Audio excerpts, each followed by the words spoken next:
Successful Minds with Patricia Barnowski-Schneider, the show that takes you around the world to share interviews with some of the most successful and relevant people on the planet. Hear their stories and get the most important business lessons they have learned on their road to success and get exclusive advice on how to implement their success into your life and business. Successful Minds with Patricia Barnowski-Schneider is brought to you by the Strategic Advisor Board and your host, Patricia Barnowski-Schneider.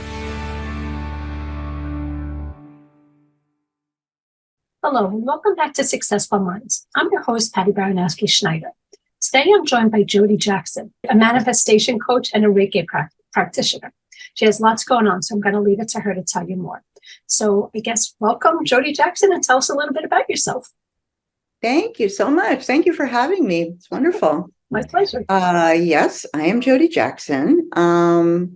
I am a manifestation coach, which means a little bit more into the spirituality rather than science, of coaching, and Reiki practitioner, which is all about energy and how we use energy for healing, whether it be physical, emotional, doesn't matter what it is. Reiki is very healing.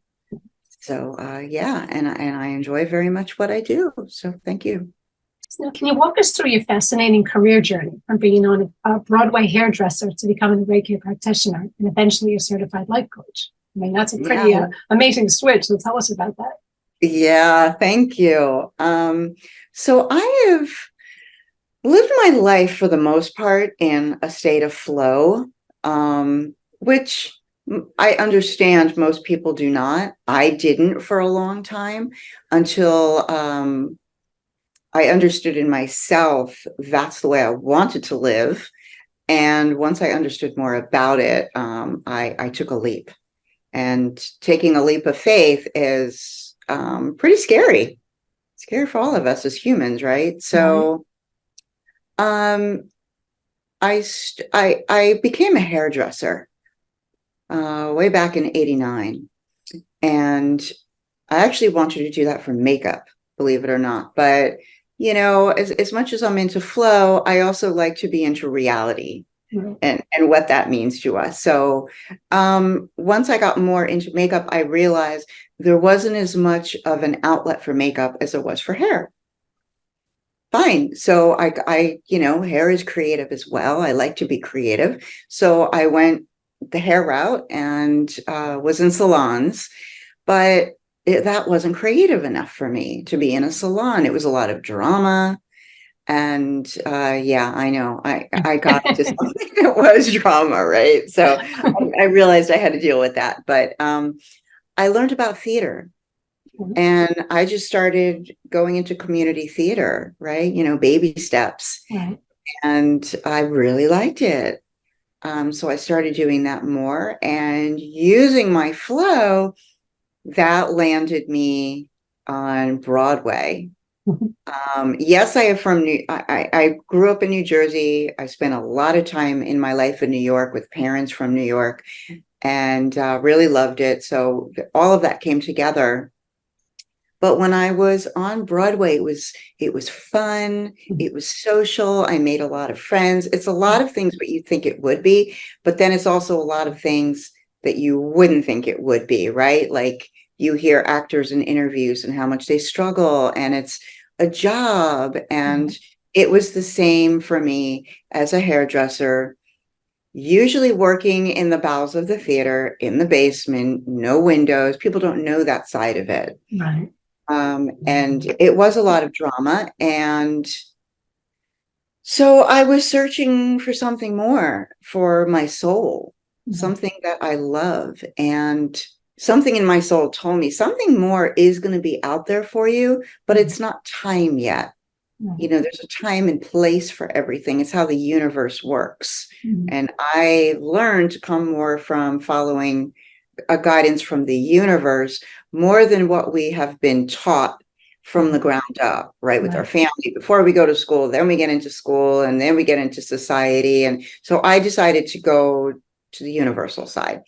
So I patiently waited and I just kept going with what was in front of me, which is the hairdressing, the wig work, most of the time on Broadway, That eventually, before I learned anything else, took me to the TV and film side. And I worked on a lot of TV shows that probably a lot of you out there watch. And finally, something about Reiki came to me because I always felt something with energy, but I didn't know what it is yet.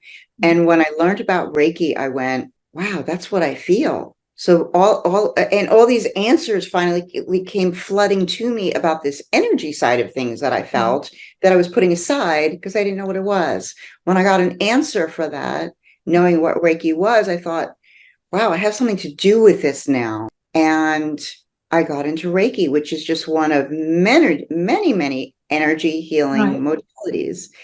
And then COVID hit. And so this is how recent this really is, because then COVID hit. And I thought, I'm home. We're forced to be home. We're forced to think, right? We don't have all those other excuses, if you will, or other things on our minds at play to keep our minds off of what we really should be thinking about, what is the best for us, right? Because that's all fearful. But I did, and it took me somewhere else, and I thought about life coaching, and here we are.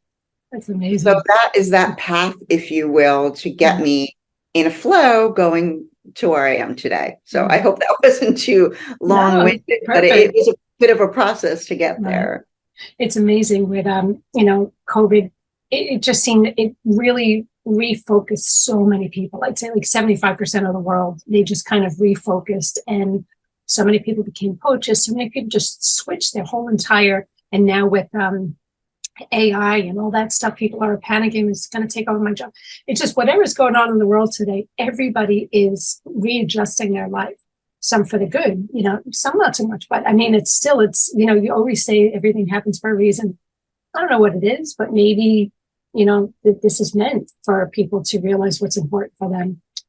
So I guess, So and I guess, what was the turning point that made you realize you were searching for something more stable and fulfilling in life? Was it COVID or what? That would have been COVID. I think that was a combination of when I learned about Reiki back in 2017. And then finding another answer in my life, which was COVID. Because I feel like COVID was brought to us for a reason, right? Everything happened. You said that everything happens for a reason, right? To work with that and use it means you have to trust, right?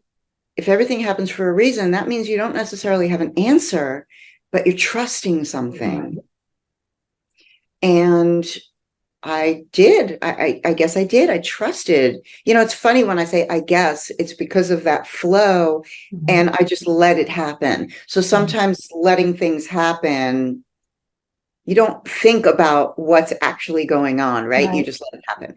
So yeah, you're going with the flow, right? So yeah, I trusted, and I said, what does COVID mean that it's here for me? It has a different reason for everybody. For me, it was saying, you're still not doing what your soul intends for you, or if you don't believe in that sort of thing, that's fine. I still wasn't doing what made me happy, right? What made me feel content, what made me be able to go to work every day and love it and not feel like I'm forcing anything. Which is what most of us feel. Now, tell us too, most people understand, but for those that don't, explain what Reiki is. So Reiki is a healing modality through energy, right? It's not going to a doctor and getting a pill. And energy is something that I have to explain to people more of what it is, because people understand energy, what they've known all their life. Energy is getting on the phone and having someone on the other end of the line, or energy is turning on a light switch and having your light go on. Well, energy is a lot more than that too, right? But let's keep in mind the people that made that happen were scientists, right? So they know the kind of energy that I'm thinking about too. It's just not the kind they use. Right. And to me, energy is, and to scientists, energy is everything, everything you can possibly imagine and can imagine, which I guess to me is more of the important part, right? Energy is our thoughts in our head. Energy is what we do and the thoughts that we think about and we choose not to do, right? So if an energy is a thought, that means anything we're thinking in our head is what we're making happen just from being a simple thought, right? So if I want to use energy as a healing modality, I'm thinking I want it to be a healing modality, but it's not that simple. I actually was attuned by a Reiki master that was brought down through centuries, right? It's very important that what they learned is not like that game telephone, right? Where you put it in someone's ear and it kind of becomes something different and twisted. That doesn't happen. We are bound to making sure it stays the exact same thing down through the centuries. So it works right. And yeah, and Reiki is done one of two ways. It's done hands-on, coming into an office. So instead of a pill, it's me being attuned through a Reiki master and using that very same energy on you through my hands. But then there's another way of doing it too, which just fascinates me to no end. And the fact that it works, it just, I can't believe things work sometimes, right? It's because we're human and we're taught a certain way. And if everything is energy, that means I can be halfway across the world from somewhere in India or Africa that says, I need healing. And yes, that has happened for me, but mostly it's more local. It's within the United States. And I can make a healing happen just through thoughts. The other person on the other end being open to it. That's got to be. They need to be open to it. They need to want it to work, have that open mind. And with that channel open from me to that person, that animal, that idea, whatever it is someone wants me to Reiki, can happen. But here's the thing. It may or may not happen because going by the universe is going to have something happen that is for our highest good. They know best. And that's when full circle. It's that thing that thought comes into play. Everything happens for a reason. Right. There's a lot of trust involved. You know, there's a lot of hope, intuition, intention, wanting it to happen, and trust. Which nowadays is always like a shortfall because nobody trusts anything anymore. So, I mean, but you have to have people who really, understand it, because nowadays it just seems everybody's like, I don't know it, I don't get it, I don't, but then you're going to keep reliving that same pattern of, being miserable or whatever the case may be. But if you're open to, exploring, and so many people I know follow this. And it's, I always say everybody can't be wrong, I mean, everybody's saying it's, especially Reiki, they're like, there's so much value to it. But again, if you're not open to it, it's not going to work for you. And you're just going to keep saying, I told you it didn't work. Right. And that's fine. You're either just not ready for it at this time. Right. You may never be ready. You have to do what's right for you. Right. Right. You have to do what's right for you in the end. Yeah. Now, how did your spiritual beliefs and practices like Reiki enhance your approach to life coaching? I think it's with everything happens for a reason. I got into universal law, right? Not what a doctor has learned in medical school, but universal law is another way of thinking of healing or getting your life to work the way you want it to. Right. And the biggest universal law out there is what you put out is what you get back. Right. That just brought me into a more spiritual realm. You know, it all goes back to my philosophy in my coaching system. My principles are you have to relearn, which is why my company name is Restore You. Right. Because when we're born, we can't realize we're babies, right? Yeah. We're brought up with parents or caregivers or whoever in our life that are going to have an impact on us, right? Some people do have those caregivers that do make an impact by what I'm saying, you know, who let, however that child feels they do what they want to do, let them flow into that direction rather than saying, no, this is what I learned. This is what I believe in. So this is what I'm going to teach you and what you're going to learn. Yeah. And then one of two things are going to happen as that little human becomes their own person, right? They're going to be comfortable with that, or they're going to have a little voice in them saying, I don't know how comfortable I am with this. I might want to explore something else. But again, it's either beat into them and they're too scared to explore something else, or that thought in them is just too strong and they want to explore something else, right? If that feeling never leaves you, no matter how much a thought is drummed into you in your life, if that other side is still there, that's your gut. That's your gut saying, do something about this. And that's all spirituality.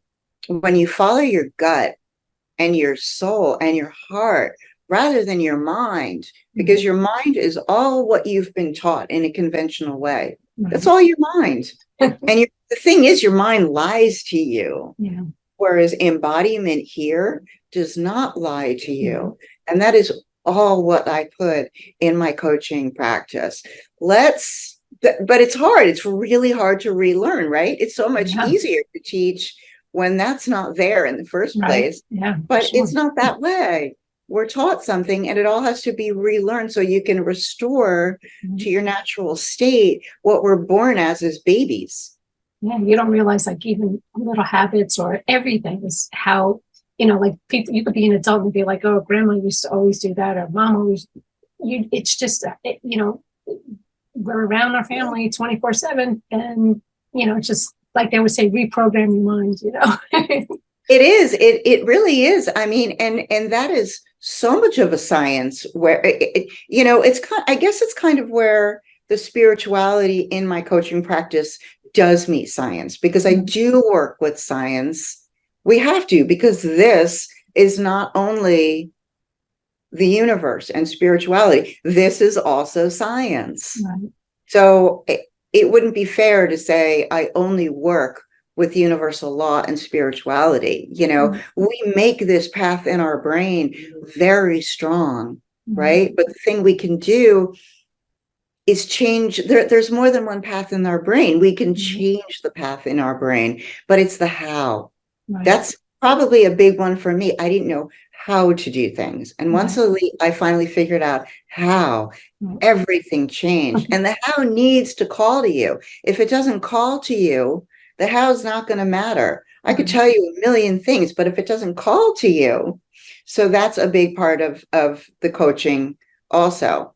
We try out different things until the how finally brings something alive in you, a light bulb movement, if you will, you know. So, Now, can you explain the concept of option 1 and option 2 when facing undesirable situations and how you applied it in your own life? Yeah, sure. So option 1 and option 2, if you must have been on my website, because that's what I talk about it. And to me, that's very black and white. There's not a lot of black and white things to do. And I try to put that out there in black and white so people can kind of get an awareness of, oh, this is what I did, or this is what I didn't do, right? Because without an awareness, we can't move on. Awareness is step one in our lives of moving forward. And a lot of times we're not aware. We don't want to be aware. And that's fine. There's no right or wrong with that. It's just, if you're fine with what you want to do, that's great. And if you're not, let's do this, which is option 1 or 2. Option 1 is becoming aware of what's happening. How do I feel about this? Am I okay with this, or am I not okay with this? Right. If you're not okay with it, let's do something about it. So many people are just miserable and they just accept that. Right. Do you want to stay here? Are you comfortable, or are you not? It's really that simple. Right. It's not, it's getting rid of all those other thoughts in your head. Well, my parents want me to do this, or I really feel, get rid of it. Are you comfortable with it, or are you not? It's a simple question, right? So then there's option 2, which is usually based in fear, because if they are comfortable in it, what do I do? How do I get out of this? My parents are going to be upset with me. People are, I'm going to lose people in my life. Yes, there's a million things that are going to change. So I dare say most people will stick to option 2 because they're comfortable there. Right? It's not stepping out of your comfort zone. It's staying in the comfort of where you are. The problem is, are you miserable? Or do you want more? You're going to have those things going through your head or your gut, your soul, through the rest of your life while staying in option 2. If you're fine with it, great. I'm not here to tell you anything different, but I really feel our souls do not want to stay there. I really feel it's not what we're here for. Right? We are with ourselves 24 hours a day, 7 days a week, more than anybody else we are with in our life. We're with ourselves. So how's that going to make you feel? Right? To be in that for the rest of our lives kind of sounds like a hell. I don't believe in hell, but it sounds like that would kind of be one, but it's very, very scary to get out of it. Change. People don't like change. It's a life change. But here's the thing. There's, no matter what you think, there's a rainbow on that other side. And if you are willing to go through as many storms as you need to go through, you are going to feel so good on the other side, despite what people think of you, despite how hard it is, despite, they say when you're crying or when you get angry or anything else, you feel these endorphins. Yes, it's true, because our bodies are meant to feel that way. Right. And that kind of gives you the push to go to your next level. It's like anger has, we don't like feeling angry, but there's a reason for it. And that reason in coaching is it can give you enough of a push to want to do something else. The key is you don't stay in your anger. It just gets you to do something else. Right. And then you get rid of the anger. You're like, oh, I'm here now. Okay, what do I do with this? Right. And in coaching, you are never, ever alone. I am with you every step of the way as your cheerleader. And we build this trust, if you will. Nothing happens without trust. And if you don't trust me, I'm not the right coach for you. Got to have that trust. So yeah, I get very passionate. Oh, I see that. That's good. And yeah, so that's how the spiritualism and the energy comes into my coaching. Yeah. Nice. Now, what are some common misconceptions people have about manifestation, and how do you address them in your coaching? Great question. the biggest one I would say is probably that it's woo-woo, that manifestation is not, again, it's not something we're taught, right? Mm-hmm. It's an outlandish way of maybe learning how to get where you want to. I say not what you want to do, but where you want to be. Right. Right. Those are a to-do list is a very different way of a to-be list. Mm-hmm. And manifestation is scary because people don't understand what that word means. And when you don't understand, it's a fear. And when it's a fear, you shun it. Right. Right. It's the biggest one, plain and simple. Yeah, So I'm here to explain what it is. It's a very simply a different way to get from here to there in a very different way from how you've been taught to get where you want to be. Right. If you have not gotten to where you want to be, I'll say, how is that working for you? The conventional way. Is it not working? This is a different way. Mm-hmm. Are you willing to try it? I'm willing to make it not scary. Mm-hmm. I'm willing to make sense of every little piece before you take another step. It's got to make sense. Right. Yeah, I know so many people that try to follow it. And I guess how you said, everything's energy. That's one of the big key things is people just think, well, this is what I want and it's going to happen. But you have to think it, feel it, believe it, and your body the energy levels will attract it. But, it gets difficult where, say, somebody's, drowning in debt and they got their eviction notice and they have, minus $20 in the bank and they've got $5,000 worth of bills. It's like, well, how do I envision myself or feel that I'm rich when, but it's hard because that's, again, you have to reprogram your mind. And that's a tricky thing where I think a lot of people, and there's so many gurus out there that will teach different ways of doing it and put up pictures and do this. And so many people said, well, I tried it for like a month and it didn't happen. And this is just, like you say, woo-woo. But there's a lot more to it. Yeah, I feel like there's a lot of people out there that have the best of intentions. Right. But I didn't come into this business until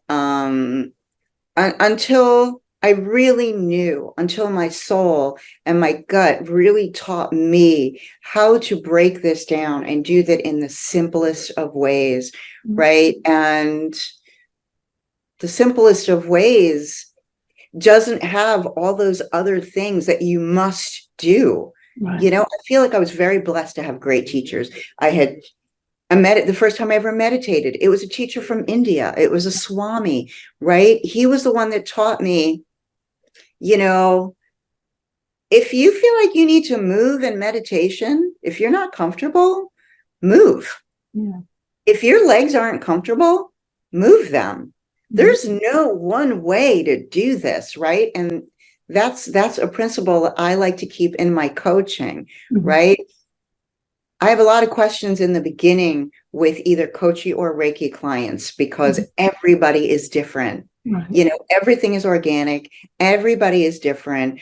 I do not have a one size fits all. Right.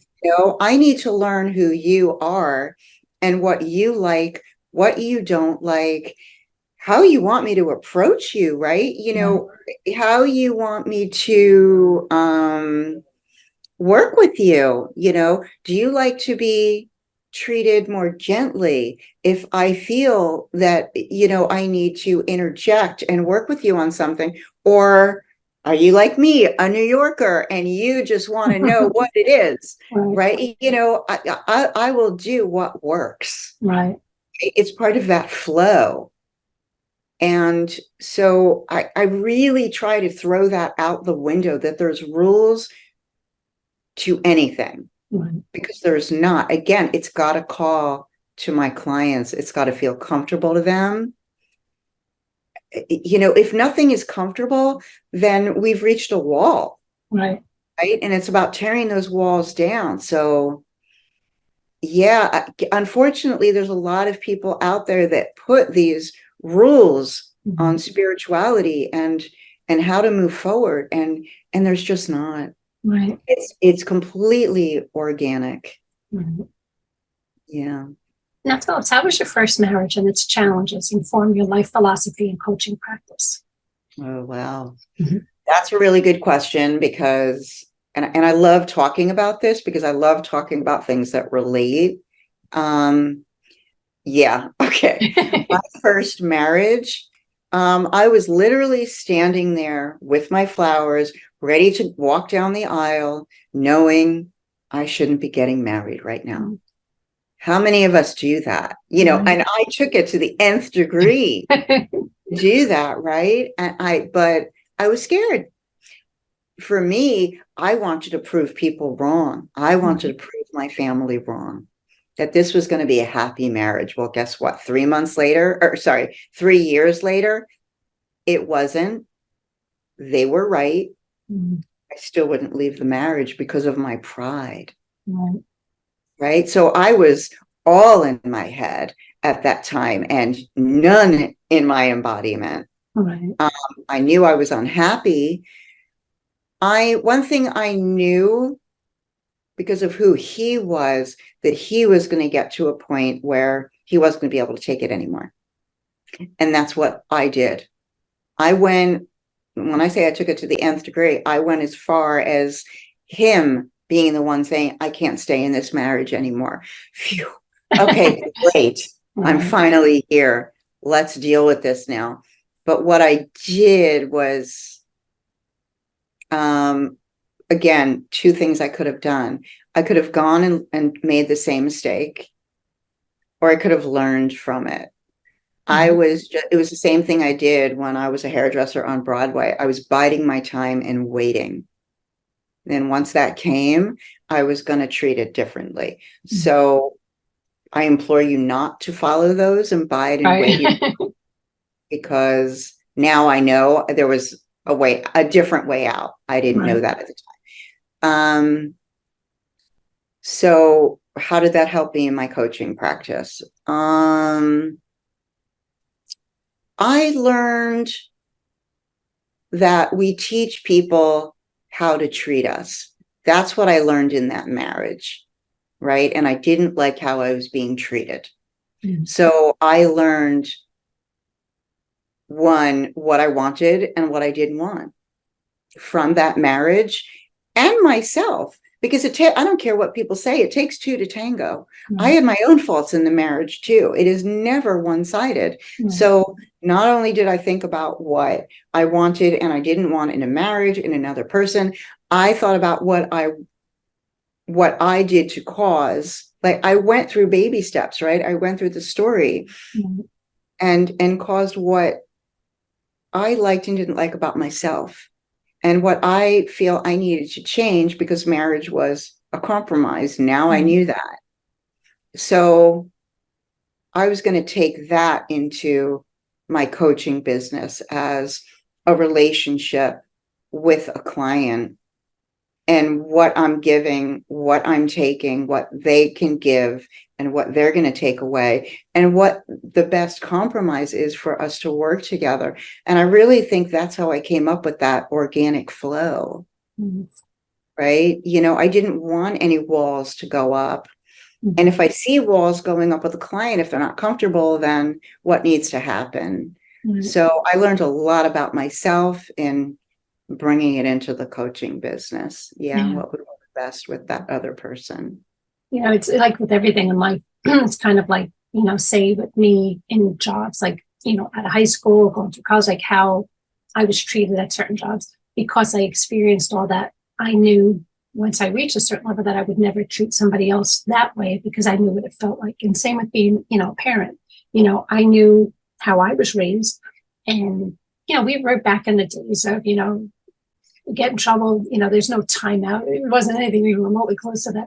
I knew I would never do that to my kids, because I didn't like how I felt, you know. So you learn from experience, but you know how to help others then, because you know what it felt like. So that's awesome. Which is one reason why I wanted to coach, because I thought I know all this now. I've been through it. Yeah, right. And that's what I feel like ultimately we're here for, like on this earth, if you're going to get into that. I feel like we're here to help others. Yeah, for sure.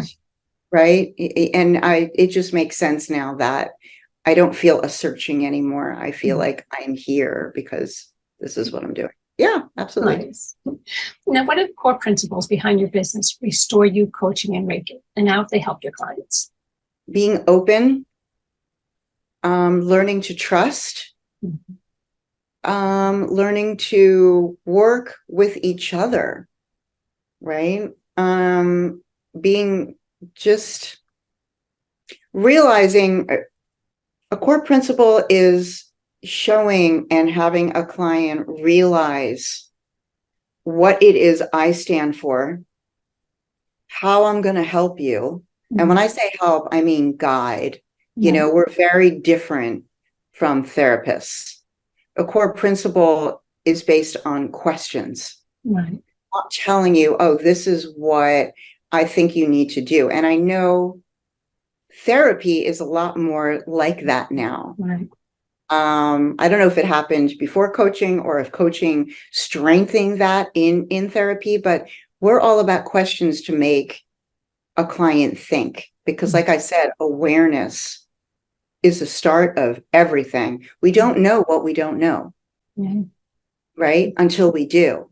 And then once we do, if you want to know more, I love analogies. So if there are jewels in the ground that now you're aware of, you have to dig to bring them up, right? They're not going to be right there for you. And I guide with the digging. So a big principle is really that them understanding and being comfortable with how this whole process works. Right. And it is a lot of a questioning and awareness and reflection on that awareness. And then once you have that, you can think, all right, well, this is the path I want to take. But then what do I do to go down that path? What's my first? And you brought up earlier, you're here and you want to be here. And a lot of times people don't even end up going there because they feel like that's such a huge thing. And it is. Your end goal is a huge thing, but we take baby steps to get there. And baby steps do two things. One, they keep you on track for where you want to go. And two, starting with baby steps shows you that you can do something. People say, oh, that's a really small thing. You know, I'm like, well, these are part of my core principles. You start out with something very small to show yourself that you can do it. You don't say, I'm going to do this and do something else. You do this and you do that. And when you show yourself, when you're aware that you've done it, that gives you something. It gives you a little bit of hope. Yeah. Maybe you have the confidence in yourself. Pat yourself on the back for it. And you keep going. And you keep going on that path and not stray because you're always aware of what you're doing. Right. So, yeah, my principles are really them being aware and knowing what they're doing. Nice. Yeah. Now, you spoke about hills and valleys shaping who you are today. So can you share a specific valley moment and how you turned it into a hill? Yeah. So I'll go back to the marriage. That was definitely a valley, right? But would I change doing it? No, never. I'll tell you why. Because that got us to living in a certain place in the country. And it because of that place we lived that I was able to thrive. And the reason I was able to thrive is because I was in the theater. I was only doing community theater at that time, right? Baby step to get where you are. Just so happened that the town we were in, Cincinnati, Ohio, was one of only 2 schools in the entire country where you can actually major in wigs and makeup to be a professional. And the other one was in North Carolina. What are the odds that I was going to be in the one school that I needed to become a professional and that ultimately got me to Broadway? Right place at the right time. Right place at the right time, right? It's going back to what I was saying before. I was biding my time and waiting because I knew something was going to be out there. Mhm. I married my husband anyway, that first husband, right? That took me to a major hill. So, and and sometimes you hear people say this, and now I understand those people saying it. Would you change anything in your life? No, because it got me to where I am today. You trust that process. Right. Trust that process in the valleys, because you know it's going to get you ultimately where you want to be. Right? We're not even going to have great times in our lives. Yeah, for sure. Well, what do they say? There's always a Major rainbow after the valleys. storm. Right? But if you use it, if you use those valleys and trust the process, it's not like you're just, oh God, I'm here, this is awful. Use it and know. Use your knowing, use your trust, bide your time, and do the best you can. Nice. Yeah. For someone who feels stuck in their current situation, what are the first steps you recommend for initiating positive change? So I'm going to go back to the thoughts in our head and being energy. And let me preface this by saying, I know it's hard because I had to do it myself. To be in a bad spot and to try to think positive, it's like a dichotomy, right? It's like you couldn't be two farther ends of the spectrum. But I'm going to stress those baby steps again and the trust. And that's why you come to a coach, right? Because it's hard to do by yourself. So for one, try to get help. Be aware that you don't like where you are, and get help, whether it's me that you're identifying with in this podcast, or realizing it's a different kind of coach. There are so many out there with different niches. You find the one for you. So I'm the one with the spirituality side, right? So you look for help. And because those thoughts are energy, those thoughts are steering you. Now that you're aware, because you've heard it in this podcast, you need to have a thought that is more positive, right?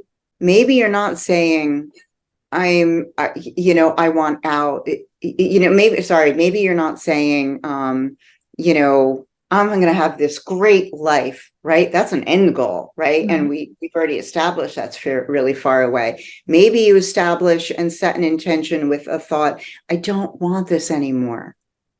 I'm done. Be honest with yourself, right? You have to have the honesty with yourself. I've had clients that come to me, and maybe not right away, but I realize, okay, this person's not being honest with themselves. They're not going to get to where they want. Right? So you have to have a thought come from an honest place. Say, I don't want this anymore. I don't know yet what I need to do, but universe, bring something to me, whether it be a positive thought, whether that I never thought of before, whether it be something it's making me feel like I want to get out of this and giving me a strength that I didn't have before. You know what I mean? Just be honest with yourself and say, I'm going to wake up tomorrow and smile. Make them little, make them baby steps. I hope that makes sense. Yeah, no, but it is absolutely true. It's, like I said, I know some people who are just super, super negative. Life is just negative. They hate everything, blah, blah, blah. And that's just a pattern of everything in their life is negative, negative, negative, because they can't find happiness in anything. Like I said, it could be a pouring, miserable day, and you just think, but wow, look at the flowers that are going to bloom because of that. You can find positivity in something. And some people, it's kind of like, when you look at everything, it's like, all right, you have to make that change. The first change, just find something. Well, part of awareness that I do with my clients is everything becomes habit. I don't care if it's good or bad. Right. If you do it a lot, it's going to become a habit. So if you're constantly having bad things happen in your life and you're constantly having those bad thoughts, you're turning that wheel, that pathway in your brain to make it stronger and stronger and stronger. And what you want to do is make that weaker and make a positive path stronger. So you got to start somewhere, and you got to start weakening that habit. Yeah. And it's hard with so many years of changing because I mean, some of these people are like 50 years old, and it's like I make half it a century. to a chiropractor, right? Mhm. Because that's science people can understand. The chiropractor will say to you, it took you this long to get in this shape. Mhm. It's going to take you long. It's going to be a process to Right. get you out of this shape. It's the same thing. You have to move from one to the other.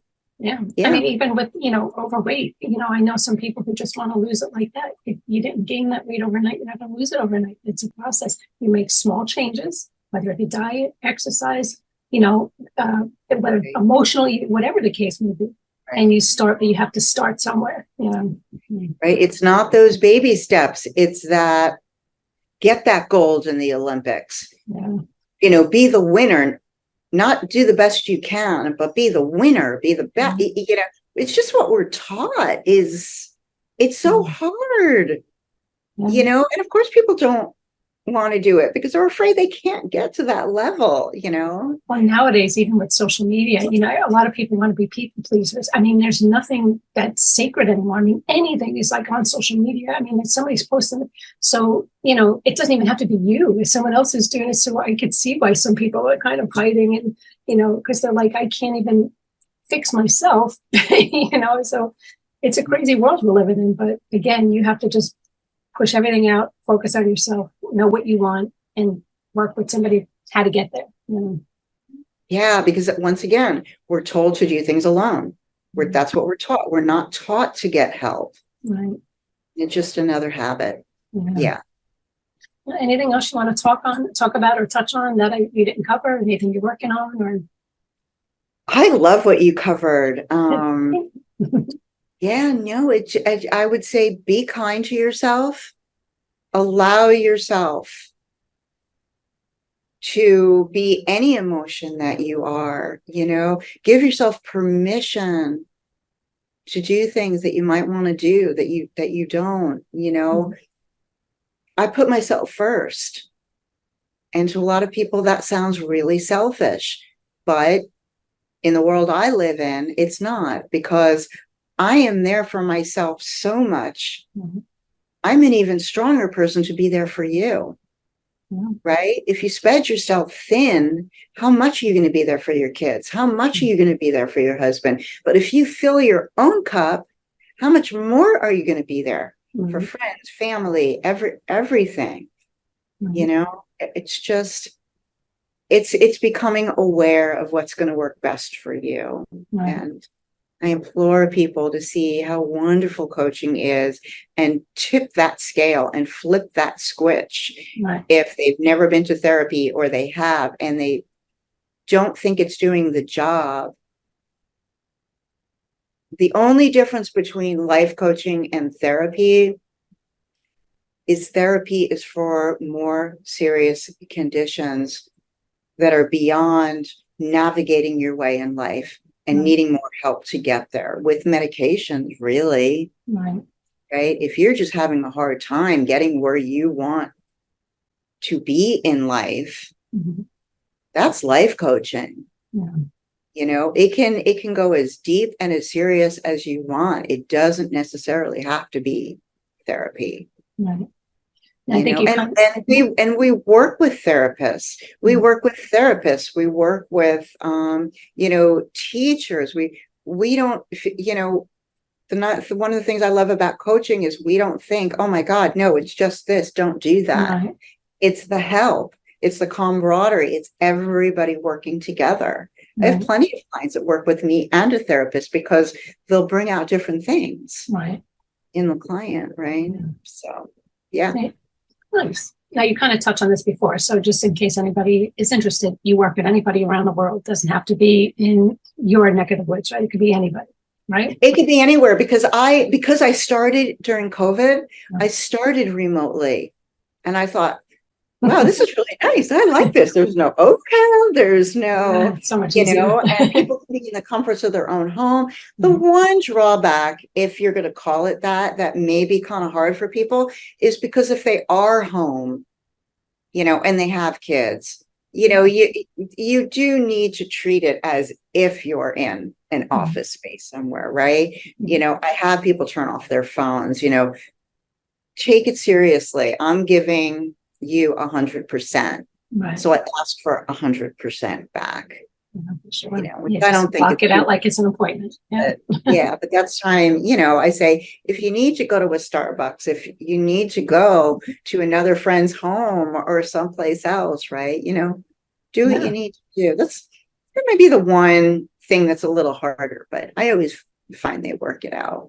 And the same thing with Reiki. It's remote. Yeah. That could change. I go with flow. Right. I'm going to be moving. And when I move, I would love to have my own space for this separate. If it can happen, I will be letting everybody know. Nice. Now, how can people get a hold of you? So I find the best way to get a hold of me is my email. Because that's personal, it's for business, it's everybody. And my email is Jodi, Jodi, K like Kitty, Jackson, Jodi K Jackson @gmail.com. You can get on the phone and call me. Right. I don't know if you already have my phone number or, I'll post it, but if you want to give it, go for it. That is 646 area code in New York, 260-0236. If you want to get a little bit more of a feel for me, please visit my Instagram page. That is restore you dot. I have to think about it a second. Coaching and Reiki. Right. Restore you dot coaching and Reiki. That's where you'll get me at Insta and my website, which I'm reconfiguring at the moment. So please bear with me. I want to put podcasts and things like that on it. That is restoreyoucoachingandreiki.com. So that's everything. Nice. And I implore people to get in touch with me. I like to be reachable. I like to talk to people. I find I get across better like this with people than the reading. So that's just me. Very good. Thanks again for being on the show. Again, that was Jodi Jackson. So thanks for listening to Successful Minds with Patty B. Never miss an episode by subscribing to the show. So thank you again.